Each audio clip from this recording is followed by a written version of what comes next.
Illinois, Wisconsin, you're stuck in the rain for quite some time, and you see where we have our focal point of flash flooding possibilities as we head through Thursday into Friday. Places like Madison down through Indianapolis, Peoria, you're included in that. All of this rain continuing to move through, not just rain, but the possibility for a couple feisty storms as well. Friday, you're stuck in the rain in Cincinnati and in Indianapolis, and we've got that possibility for some gusty winds coming along with this as well. It's quite a dynamic atmosphere with this particular system, with all the different things that we've got going on, Dr. Bostow. Continue falling, guys, and falling in a big way. Look at some of these totals that we can expect. Double digits up around the international border, 8 to 12 inches possible around cities like International Falls, Fargo, maybe 3 to 5 for you. So this is adding to the snow that has already been sticking around. Now, we did have a big melt off with those really warm temperatures that we saw over the past couple weeks, but we're going to add more snow to whatever is left. Winter storm warnings through Thursday, and then that winter storm watch going into effect Thursday and lasting into Friday as we'll see those rounds of storms moving through. Part of the problem is here, not only the snow that's going to be falling, you've got that precipitation moving through. It's filling in as it moves eastward, but you're going to have those winds gusting as well, which could help to reduce visibility and make travel a little bit more dangerous. Now, we only have a little bit of cold air with this system, but where we do get it, it's going to be enough cold air for that snow across the northern tier. So watch what happens. You can see this filling in as we move through the day today, overnight tonight and into Thursday. Rain, snow, places like Fargo where you're under a flood warning for the Red River, where you've got 18 inches of snowfall above average since March 1st. This is the last thing you want, but this is what you're going to get. And then you can see the blowing snow part of the problem and those cold temperatures. So Dr. Bostow, you know, we are both the type of people who really love the warm weather. We'll take a beach day any day. Can you imagine it's late April and we're still talking about blowing snow, cold snow in general, but like true winter weather? So I can't imagine that because I lived in Madison, Wisconsin for about 10 years. Oh, so you not only can imagine it, you've experienced it. I've experienced it, and it's no fun. Given a warm weather lover and planting them in the upper Midwest is very difficult. Yeah. It was a challenge, no doubt about that. But yeah, I remember snow in May. Would you say the general consensus is, okay, we're over it, even for like Eventually, the hardy Midwesterners? We get there, but it takes a little bit longer than it does here in the South. Anyway. I'm there by January. Well, spring means it's time to get all dolled up. we're hanging out, and you know, tomorrow we have Reynolds. Tomorrow, Reynolds. We've been talking about off camera when us three are together. It's dangerous. You might want to set the VCR. You might want to set VCR. The VCR. What is that? I don't know. What is he? Age alert. Your DVR. The DVR. No, I'm kidding. I know what a VCR is. But Dr. Bostow, you know, we're talking about the seaweed and everything, but we also have to look back to the west, away from the seaweed, and look at that possibility for severe storms. No seaweed in parts of the Midwest today. I mean, not that we know of. Not that we know of, but we have a shot.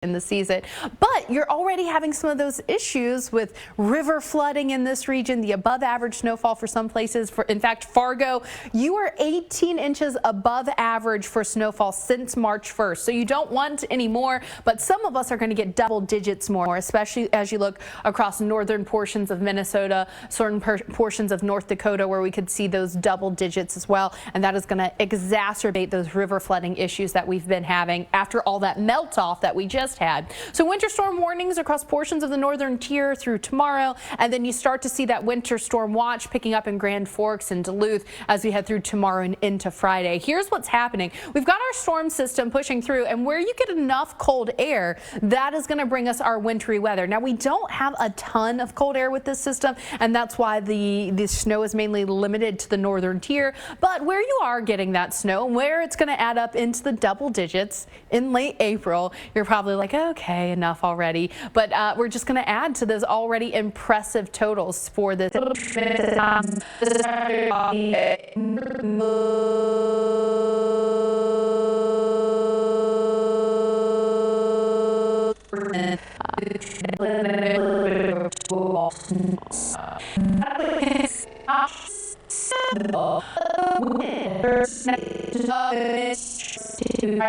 Des Moines, Iowa camera right over top that Miles City camera where you got sunshine and 65. See a little bit of freezing rain and snow, but we also have some rain and some severe thunderstorms that have begun bubbling up. Now, the main risks with both of these storms going to be the possibility for some quarter-sized hail, so it could be dinging you just a little bit. Both of them are moving off to the northeast counties, Central City,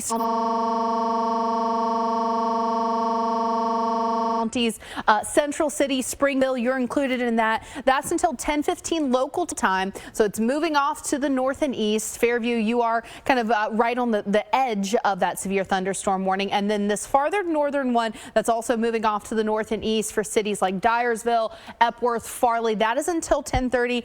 And again, you could have some hail within that. You can see it crossing over Highway 20 where you're seeing some of those darker reflectivities coming back. That could be indicative of some of that hail within that storm. Now, we are expecting some severe weather today. Here is the area where we could see it. The darkest red shading up here just to the south and west of Des Moines. That is where storms are most likely, but anywhere shaded in red, you have that risk for storms containing hail, damaging wind gusts up around 6.3, indicative of a few tornadoes being possible. Severe storms obviously likely, and we could see some tornado watches issued. So here's what's going on for this afternoon. We've got a cold front, which really does kind of pop those storms up, but we also have a dry line. Here's where we have the area, though, where you've just got too much warm air above in the atmosphere to maybe keep those storms from progressing. That's what we call a cap. So when you have a warm layer aloft, it acts as somewhat of like a lid, and those storms, when they're able to erupt through,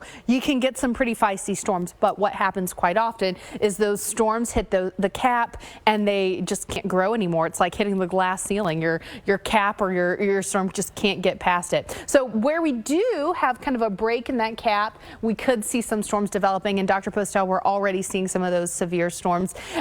For the most part, in a lot of these places, that cap is so strong, we're not expecting it to break. But as we know, it's something you want to keep a close eye on. Yeah, because if they do, they can become severe pretty quickly. We're talking about southern Kansas, Oklahoma, and Texas, but we'll see about that. It's very conditional on whether or not that warm air loft gets out of the way in time. Felicia, thank you very much. So all of that you want to be on alert for.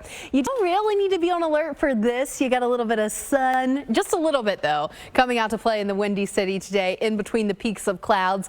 I'm here virtually in Olive Park.